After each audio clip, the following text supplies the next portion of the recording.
Malaking stretcher to. Ay, umorder na sa amin ng ganyan dati. At ito yung reference natin, ano. 18 by 24 ito. Yung pag bumili tayo sa merkado, 18 by 24 yung inside. Tingnan nyo, ang laki pa ng space. Pag sinukat natin yung labas, diba, pasok natin. Kaya 3 feet, 38 nga agad dito. Tapos dito naman, 28 inches. Kahit 2 feet lang sana, 24. Latest model namin. Pero matagal na rin hindi na-upgrade. Ito yung model standard po natin para sa SSEC Hulk model. Dito yung mga tornilyo niya. Kalaki-laki ng mga yan. Tigda dalawa bawat side. May mga features na naidagdag tayo. Gaya po nito, limbawang pinapus yung screen natin. Ito ilalagay natin.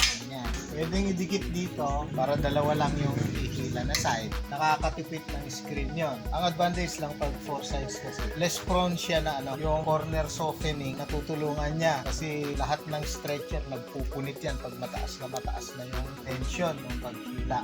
Standard natin para dito. Malaki na po itong 18 by 24 po.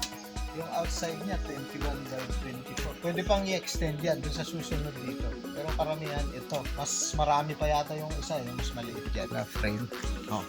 Sir Vince, tingnan mo na kung papasan na ito sa'yo.